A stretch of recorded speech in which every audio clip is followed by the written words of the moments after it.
Hello and welcome to Calibre Conversations, our online book festival where we chat to a range of authors in the hope of introducing you to books to add to your reading list and hopefully get you enjoying more books in National Year of Reading.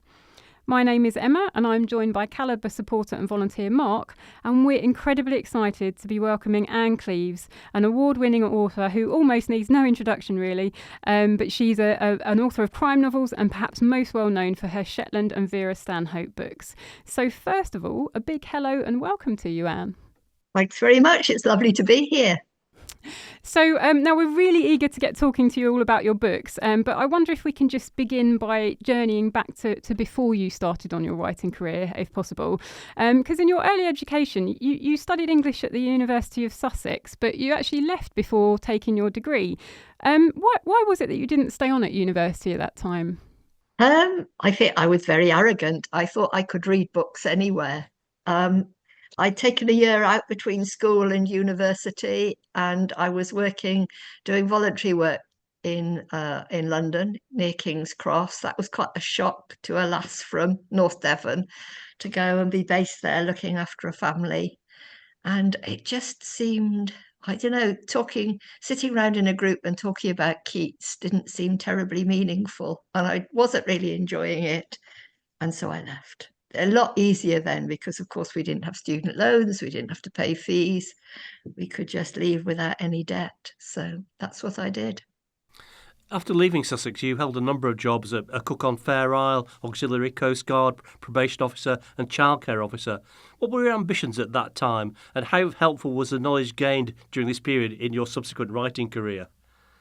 Oh, I think the more work that you can do and the greater variety of work that you've done, it all feeds into books because all writers are parasites. You know, we meet people and we eavesdrop, and as a probation officer, I went into homes that I would never otherwise get access to.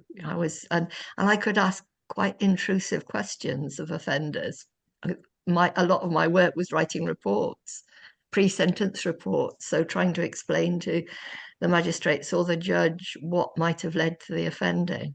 And so it's really all about exploring character and exploring those things that might have fed into how people are now, kind of psychological archaeology, I suppose, digging back into family backgrounds, and all that is really useful. But just I loved working on Fair Isle. That's one of the Shetland Islands, and that's how my love for Shetland came about. There's no way I would have been able to write about Shetland if I hadn't lived there, even though I was only there for a couple of seasons, and I've made friends there and go back. Met my husband there, so that was a bit special. Did you have an ambition then to become a writer? I was always writing. I don't think I thought the ambition to be paid to write was something that never crossed my mind at that point, because we didn't move in those sort of circles. You know, I didn't grow up in North Devon. My dad was a village teacher. My mum didn't have any qualifications at all. It never occurred to me that you could be paid to do it. So it was always a joy, really. Writing was always something that I did for fun, and it might just have been bits of diary when I was in Fair Isle or letters to people. And then I started writing when my husband and I moved to this tiny tidal island called Hilbre. Started writing for seriously, I suppose. We were the only people living there. It was a little nature reserve. Um, there wasn't much else to do if you're not into birds, and I'm really not. So for a couple of years, I did work for the probation service from there. So that was quite a schizophrenic existence, walking out in front of the tide in wellies and oilskin. And then the council gave me a little hut on West Kirby seafront, and I go in and come out dressed for university or court. Um, but then I was pregnant, so I stopped working, and yeah, I just had the time and the inclination to write something longer. So that's where the first novel was written.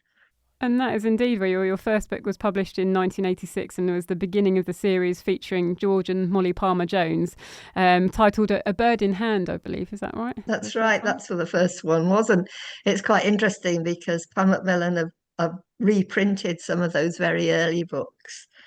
And I think some of them aren't terribly good. it's a bit embarrassing, but they're selling all right. I think because they're much shorter than books are now. In the 80s, people weren't quite so long-winded, maybe, and because they're quite cozy and they've been packaged with quite traditional type covers. Yeah, people just want something short that they can read for fun, and an amateur sleuth tripping over bodies on nature reserves is quite fun, I suppose. Yeah, no, absolutely. I think that's exactly why they're still so popular, really. And kind of going on from that, what made you want to write crime fiction? And going on as well, what was your first big break after you'd sort of written the story? I didn't start off thinking I was going to write crime fiction. I thought I was going to write a great work of literary fiction. But I'm quite good at character, I think. I'm not bad at that, and placing them in a community, all that I'm good at. But I'm really hopeless at plotting. And something has to happen. You can't just have a group of interesting people sat in a room talking.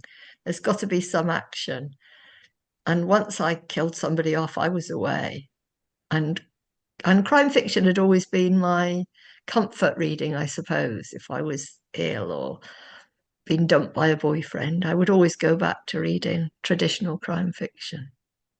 I think a lot of people would relate to that. So that's crime fiction is very much my comfort blanket. That's where I go every single time when I just need something where I need to escape or immerse myself. That's exactly where I head. So I bet a lot of people can relate to that one. And you can do more with crime fiction than just tell stories, because especially now, I think if the police are our first responders in lots of cases now. So if a child runs away from a care home, or there's an old guy wandering the streets and nobody knows who he is, or somebody's having a psychotic episode in a shopping centre, it's the police that get called, and it's the police who have to sit with them and take them to A&E. And so we can look at all sorts of matters, not just of criminal justice, but of social justice as well in crime fiction these days.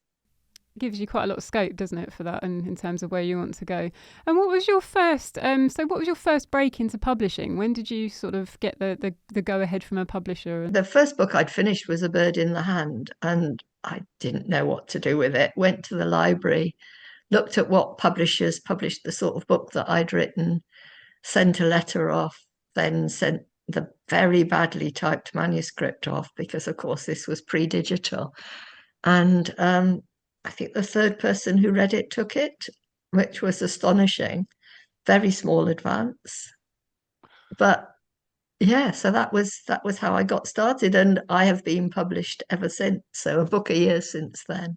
I mean, you've written around 40 novels, not counting collections and short stories, and including, as we mentioned, the Palmer Jones, Inspector Ramsey, and latterly the Matthew Venn series. But most people will know you for Vera Stanhope and the Shetland novels, because of their enormous popularity on television. The first Vera story was published in 1999, but wasn't picked up by TV until 2011. What were the circumstances in which television, in inverted commas, discovered you? Yeah, I think that might have been when they first aired, but I think it was 2006, maybe around then that it was first optioned, and lots of books get optioned. But I think they were. It happened. It's just a lovely story that a books executive from ITV Studios went into an Oxfam shop in North London to look for something to read on holiday, and picked up The Crow Trap, the first of the Vera Stanhope series. And they were looking for something to replace Frost on a Sunday night, but she wanted to do something with a strong female lead. And that's how it happened.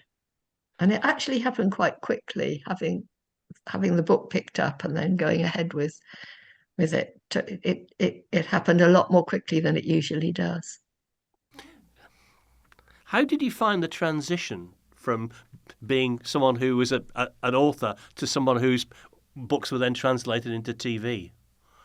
Didn't really make any difference to me, apart from suddenly, I could give up the day job, because though giving up the day job actually happened before Vera was on television, because my breakthrough book was the first of the Shetland novels, the Raven Black. That went on to win the Gold Dagger, and suddenly I got offers from America and from Scandinavia and from Germany to publish. So finally, I was earning enough to be able, after 20 years of no commercial success at all, I was able to give up the day job. But it doesn't really, having something on television didn't really change the way I write. It's a very, very different form, a novel and a script. Scripts are much more collaborative. And with a novel, you're inside a character's head looking out, which is why perhaps I very rarely describe my central characters, because I'm in there looking outside. And if you're writing a script, it's all about the externals. It's all about what you can see. You can't describe what somebody's thinking. You have to show it. Yeah. And so it's a very different process. And I have nothing to do with the television, apart from I did take new script writers to the places. So that's important to me.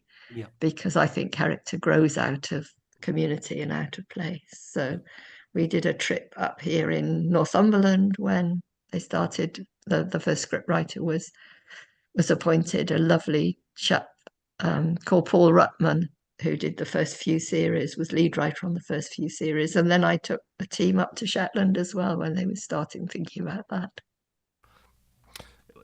Talking about the differences there, as you were, between being a writer, you create the characters and then they're translated to TV and the scripts are different. How comfortable are you with the fact that your characters may develop in a different way on television than they are in the books, and that some characters in the books don't even appear on TV or are radically changed? I'm thinking of Cassie in the Shetland books.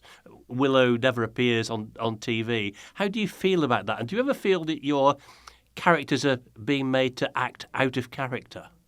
No, I don't actually, because I think it's the same production company that makes Vera Shetland and made The Long Call, which is an adaptation of the first of the Matthew Venn books.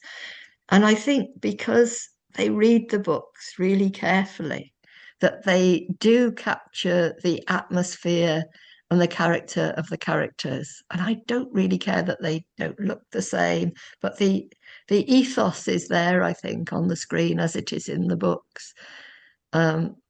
So there is a strong woman who hates being patronized and won't patronize her team, and so is seen as being rather brusque and rather, but has that kind of kindness and compassion. And Jimmy Perez, I can remember meeting Dougie Henshaw, who first played him at the read-through, and Dougie saying, well, just in one sentence, could you sum up Jimmy Perez?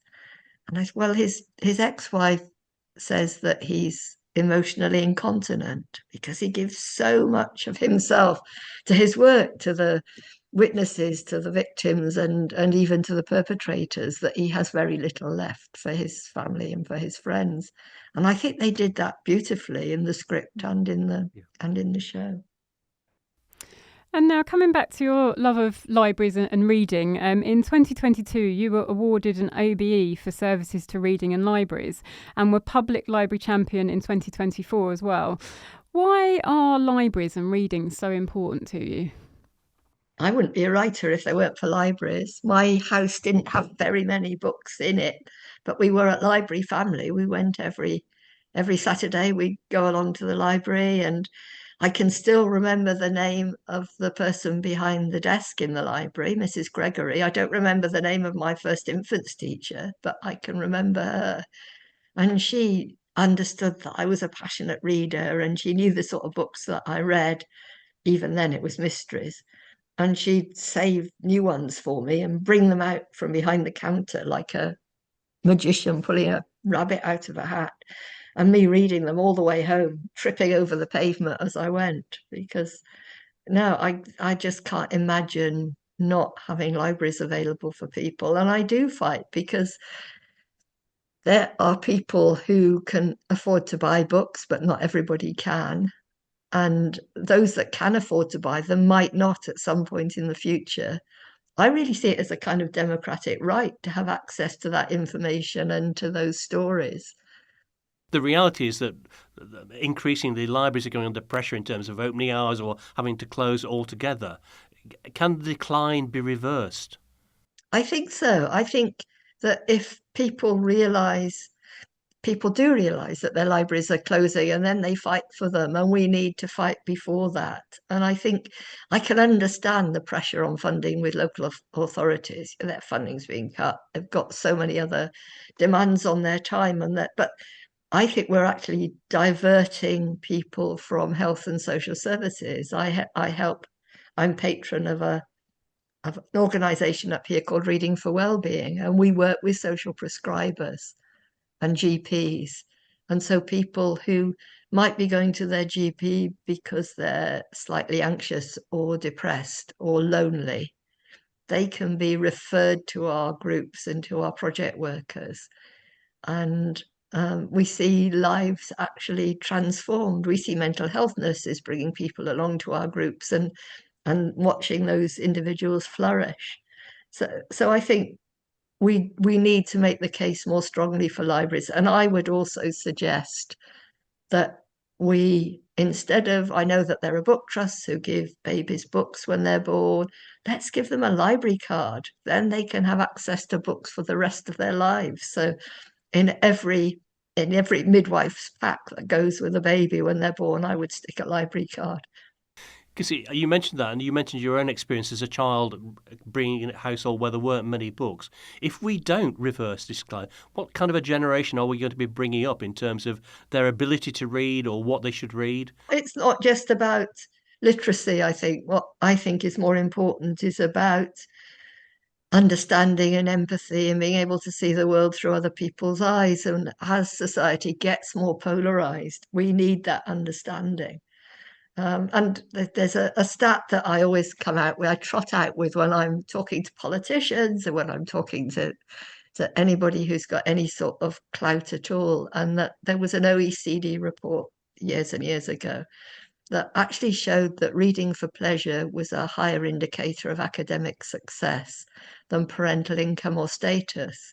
So reading for joy, reading for pleasure is going to do those things that politicians say that they want us to do, to give kids a wider opportunity to do the whole levelling up stuff. And I think that in the past in schools, reading for joy, for pleasure, hasn't been given the right sort of priority. We had this monstrous time when 6 and 7-year-olds are taught about adverbs and prepositions. They're not told stories. And we need to go back. I think, just set aside 10 minutes every day in a primary school and tell kids stories. Hear, yeah, absolutely agree with that. And again, so just as we mentioned before, this year's National Year of Reading, and the overarching aim is obviously to hopefully try and address the declining reading for pleasure and embed it into schools and into reading going forward. Now, as we just mentioned, you're an absolute great advocate for the health and wellbeing benefits that reading can bring, and that's demonstrated by your Reading for Wellbeing project that you've just spoken about. Can you tell us a little bit about how that all started and what your motivation behind it was? Yeah, I was asked to give a speech at a health inequality conference. I live in Northeast England. We know a lot about health inequality up here. We don't do it well. And the keynote speaker was Sir Michael Marmot, who your listeners might know is a statistician who can prove absolutely that poor health comes from things like declining community resources. He shows an amazing graph which shows that if you shut down youth clubs, you're going to have a whole generation with poorer health, which is scary. And it's very much linked to poverty, and it's linked to access to all the other things that we know are important in young people's lives. So I think it was pretty grim, but I was there to provide some light relief, really.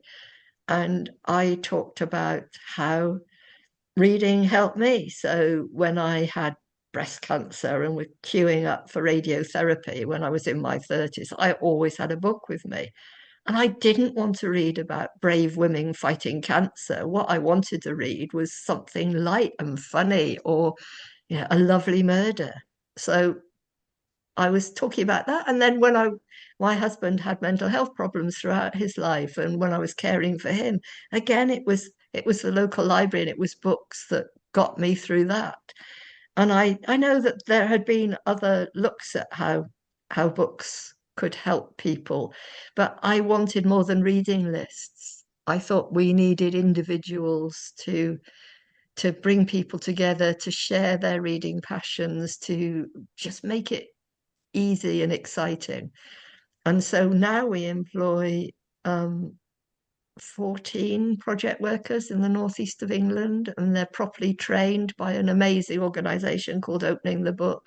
So real training about how we work with people. We're not preaching, we're not telling them how to read the classics. What we're doing is saying, look, if you're having a great time with a book, it's a good book, whatever reviewers say.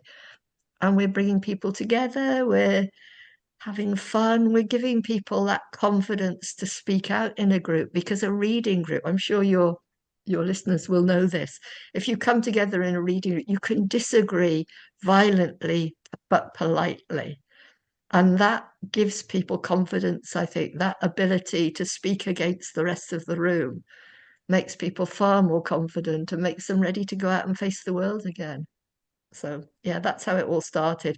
And immediately after that lecture, that conference, the week later we were shut down with lockdown, but we had enough people. I said I'd fund a couple of part-time workers for a year, and we had enough people in the room to agree to match fund.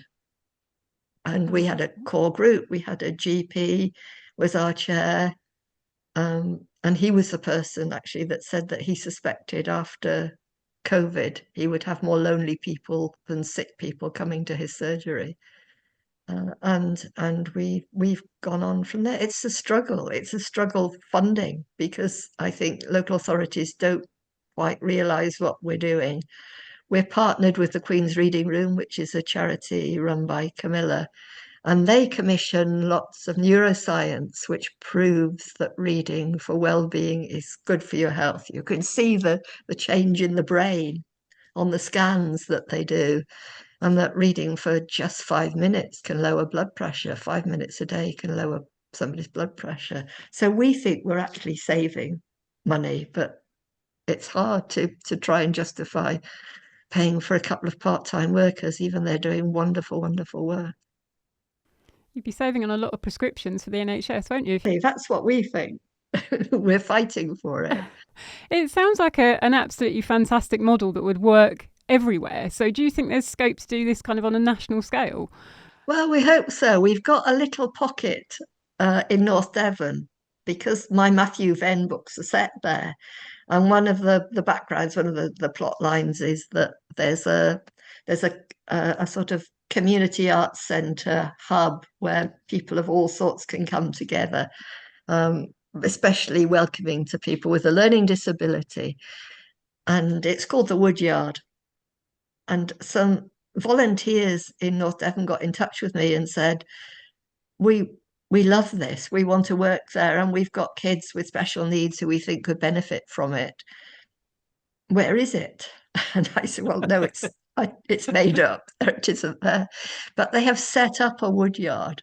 They've set up a space that they've called the Woodyard, which is quite different from in the book, but they do. It's a welcoming, warm space where people can come and share ideas. And 2 of their workers have done the Reading for Wellbeing training, and they're just doing amazing stuff. They've got reading groups that they're based in the library there, but also on an RAF base. They're running a reading group there, and within the Woodyard itself. So, and they're looking to move into a prison, I think. So they're doing some wonderful, wonderful stuff. And it just goes to show, just by writing a book, you can sort of change the world almost, can't you? Ideas are easy. It's just what I always say when people come up to me about the books and say, I've got this amazing idea for a book. I'll tell it you write it and we'll split the profits. No, ideas are easy.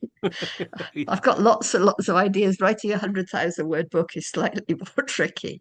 So, yeah, I take the credit for the ideas, but it's the people on the ground who are doing the work. I've got a wonderful assistant called Jane Hartley, who oversees all the reading for wellbeing stuff up here in the Northeast, and the project workers themselves, and the library staff and the Public Health England people that they're working with. Now, just following on from that, really, so in order to inspire people to either sort of engage in reading or re-engage in reading, because people can fall out of the habit as well, so that's sort of what sort of we're trying to address here too.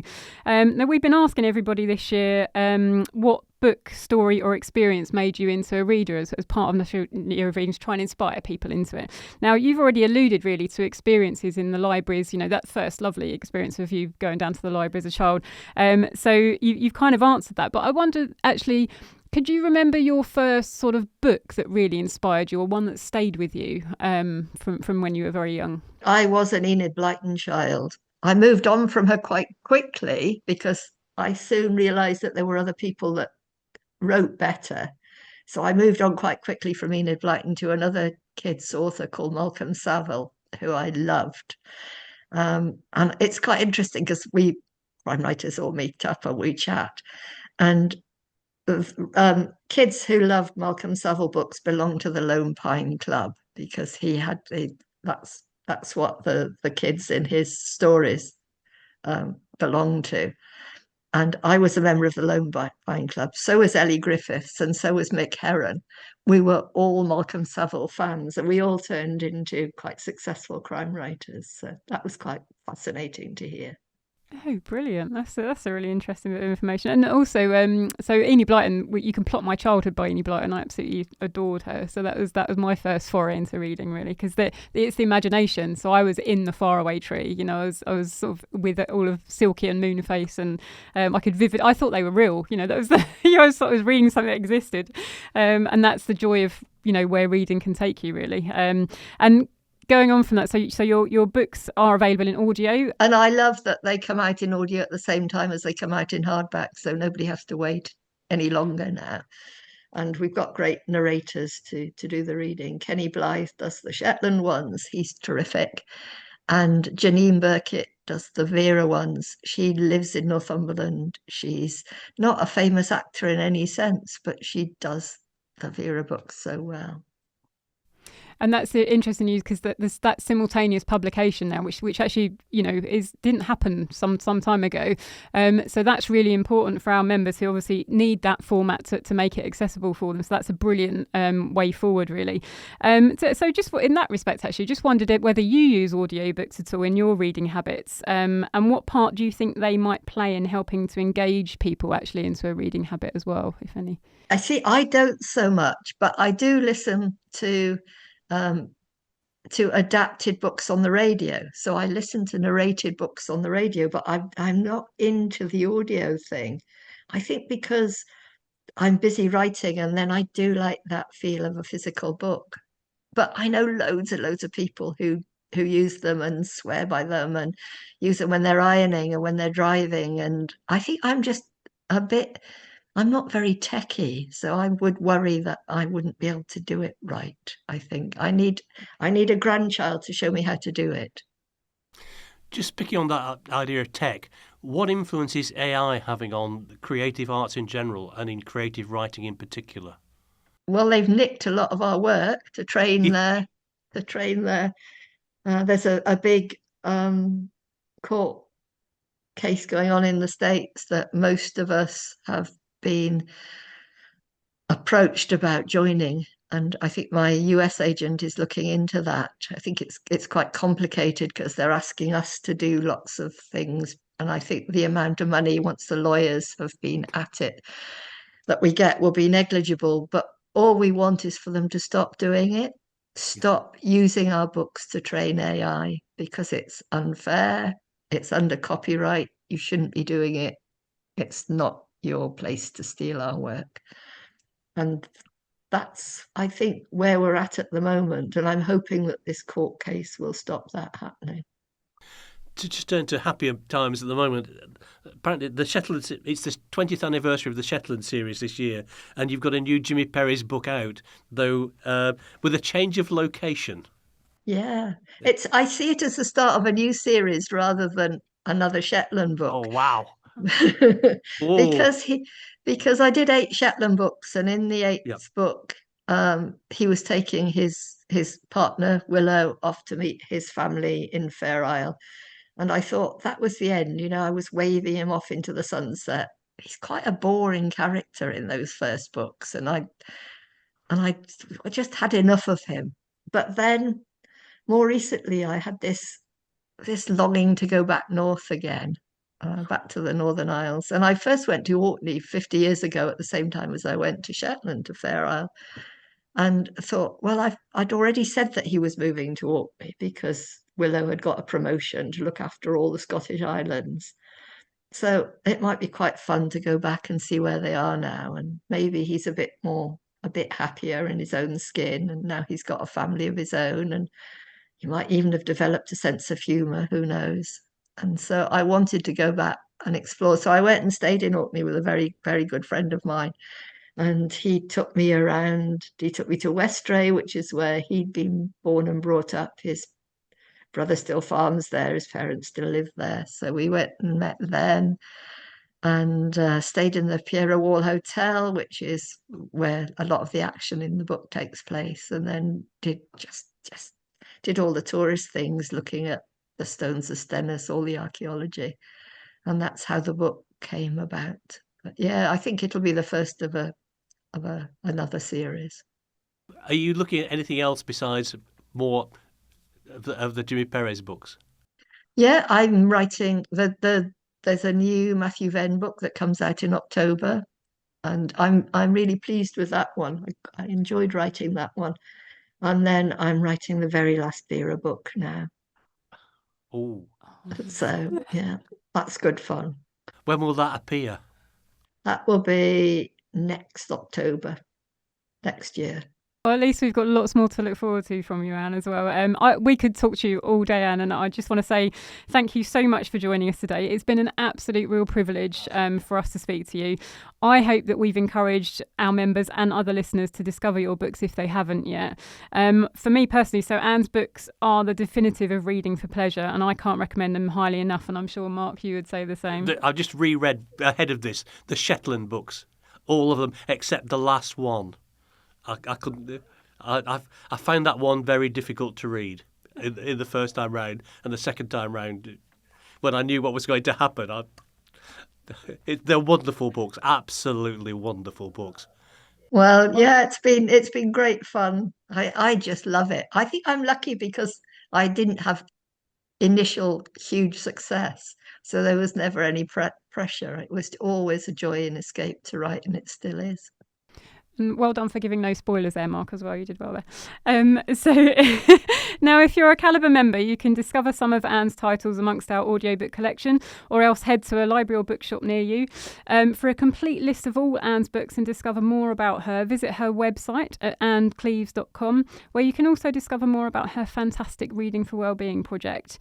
So that only leaves me to say a really big thank you to you, Anne, for joining us today. So thank you very much. No, thanks to you both. It's been lovely.